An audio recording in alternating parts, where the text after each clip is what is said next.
सनातन महाराज जी कभी नाश हुआ था कि होगा? अच्छा, तुम्हारे बाप दादा नाश हो गए थे, पता करो। वो जो कटे पिटे थे वो कौन थे? ये कैसे सुलाते हैं लोग, धोखेबाज लोग। इसलिए ये वर्तमान है।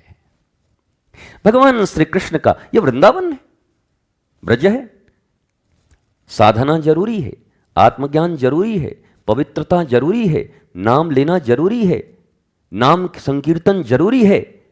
परंतु ये सब करते हुए इससे हमें और शक्ति मिलेगी। इस शक्ति से ही अपने राष्ट्र की सुरक्षा करनी भी जरूरी है, अपने आने वाली पीढ़ियों को बचाना भी जरूरी है। केवल यही करते करते जन्म लिए और यही करते करते खत्म हो गए, इसके लिए नहीं। इसलिए अजीब लोग हैं। कुछ लोग पूछते हैं, गुरुजी क्या साधना आपको दे रहे हैं आजकल? साधना मतलब यहां तो एक ही है, साधना कोई साधन नहीं है। वर्तमान में क्या चाहिए? मतलब वर्तमान में भारत को सबसे ज्यादा जरूरत है भारत की रक्षा करना। तो बोला आनंदम की क्या साधना है? तो मैं कह सकता हूं, नाम जपते हुए, प्रार्थना करते हुए, आरती करते हुए, ठाकुर जी को प्रणाम करते हुए, प्रतिपल यही साध हमारे मन में केवल बचा है और बाकी कोई साध नहीं है कि हमारा राष्ट्र विश्व गुरु था, है और सदा बना रहे और दुनिया को मानवता का पाठ पढ़ाए, चारों तरफ शांति, प्रेम और आनंद हो। यही हमारी साधना है। जिस देश में रहते हो उस देश की रक्षा का भार नहीं उठाते? जिस थाली में खाते हो उसी में छेद करते हो? जिसने रहने को स्थान दिया, जिस मिट्टी में रह रहे हो उसके कर्ज को नहीं समझते? अरे चलो आनंदम से तो गद्दारी करते हो, गद्दारों की फौज है, आनंदम से गद्दारी करो, पर जिस देश में रहते हो उससे क्यों गद्दारी कर रहे हो? भारत माता से क्यों गद्दारी कर रहे हो?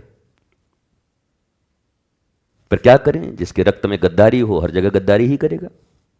वो घर में गद्दारी करेगा, परिवार में करेगा, समाज में करेगा, आश्रम में करेगा। गद्दारी उसके खून में है, वो गद्दार ही होगा। पर राष्ट्र के प्रति गद्दार मत बनो। एक बार आनंदम को धोखा दोगे कोई फर्क नहीं पड़ता आनंदम का। आनंदम तो बना हुआ है, रोज सुबह शाम पूजा चली रही है, आरती चली रही है, लाडली प्रसादम चली रहा है, घंटी इत्यादि बची रही है, और ज्यादा होना क्या है? इतना चलता ही रहेगा। तुम्हारे बाप की भी हस्ती नहीं, किसको बंद करवा दो, हम ना होंगे फिर भी चलेगा। इतना तो चलेगा ही ना, इतना कौन रोकेगा? ठाकुर जी का है, बताओ। ये तो चलेगा। यहां के प्रति तुम गद्दारी कर लो, वफादारी न हो तुम्हारी, लेकिन राष्ट्र के प्रति रखो, अपने परिवार के प्रति रखो, उनको सुरक्षित करने का सोचो। ऐसे रीढ़ विहीन संतान जन्म मत दो, रीढ़ विहीन। ये सब हिप्पी कट, जैसे उस जमाने में हिप्पी हुआ करते थे अंग्रेज लोग, हिप्पी कट, ये ऐसी औलादों को जन्म देने से क्या फायदा है? इनको सुशिक्षित करो, इनको बताओ तुम्हारा राष्ट्र है, क्या सोचते हो उसके विषय में, भारत के विषय में तुम्हारा क्या ख्याल है, वर्तमान भारत की क्या स्थिति है, वर्तमान भारत की जनसंख्या क्या है, वर्तमान भारत में राज्य कितने हैं, राज्यों की स्थिति क्या है, कानून व्यवस्था कैसी है। इन सब चीजों से परिचित कराओ। और साधना का मतलब अपने आत्मज्ञान का एक समय, नाम तो हमेशा चलता रहेगा भीतर भीतर, हरे राम राम राम हरे हरे, जो भी जपते हो, कृष्ण कृष्ण, राधे राधे, काली काली, हनुमान हनुमान, जो भी, ओम नमः भगवते वासुदेवाय।